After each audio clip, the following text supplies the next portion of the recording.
रविदास समाज की जो भोग है,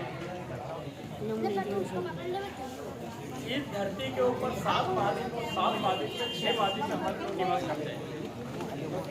मतलब सबसे ज्यादा अगर जाति के लोग हैं तो वो रविदास समाज के, रविदास कौम के लोग हैं और रविदास जी हमारे कुल गुरु हैं। तो मैं सर्वप्रथम 647वीं जो जयंती है, जन्म जयंती के उपलक्ष्य में उनको कोटि नमन करता हूँ। और आज इस सदन में जितने भी हमारे रविदास समाज के प्रबुद्धजन हैं, माता बहनें हैं, उनके भी चरणों में कोटि नमन करता हूँ और सभी युवा साथियों को रविदास जयंती की हार्दिक शुभकामनाएं प्रस्तुत करता हूँ। बंधुओं, जैसे हम कहते हैं कि रविदास जी के जन्म से संबंधित एक पंक्ति लिखी हुई है कि दुखियों के कल्याण हित। किनके कल्याण? मतलब कोई ना कोई दुखी होंगे। दुख की बात आज से 3000 साल पहले तथागत भगवान गौतम बुद्ध ने की थी और उसी बात को 650 साल पहले सदगुरु रविदास जी महाराज ने कहा कि दुखियों के कल्याण हित। मतलब कहीं ना कहीं लोग दिन दुखी थे, परेशान थे, प्रताड़ित थे, शोषित थे, पीड़ित थे, वंचित थे। प्रकट भय रविदास 1433 माघ शुद्धि 15 जो माघ पूर्णिमा है 1433 में रविवार के दिन, ये भी योग का दिन है कि रविवार के दिन ही उनका जन्म हुआ था। तो जो 1433 का जो साल है, अगर हम मुगल काल की बात करते हैं, हमारे बहुत सारे विद्वान साथी बैठे इतिहास की जानकारी है कि 1526 से 1707 तक मुगल काल रहा। मुगल काल जैसे ही खत्म हुआ, इसके बाद में 1757 से तो 1947 तक अंग्रेज हमारे यहाँ रहे।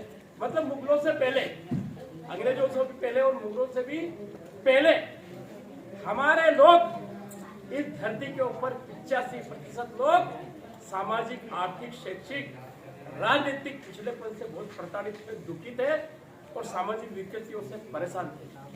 जब जाके रविदास जी ने कहा था कि दुखियों के कल्याण, मतलब कहीं ना कहीं एक बड़ा तबका समाज का बहुत दुखी था।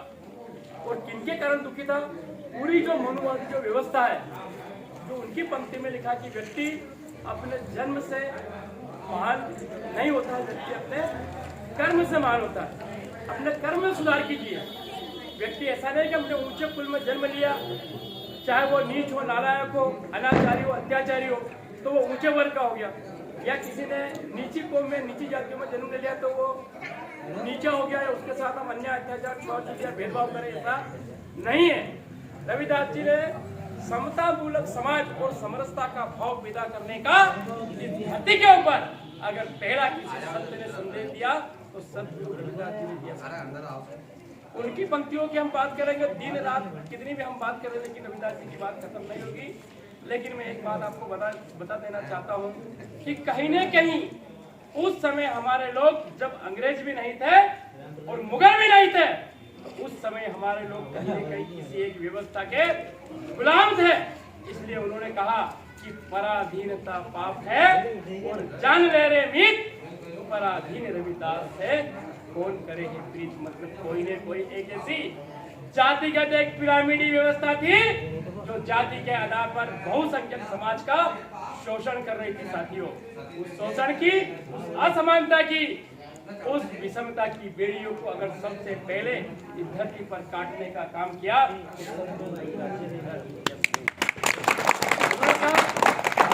पराधीन का दीन क्या, पराधीन बेदीन।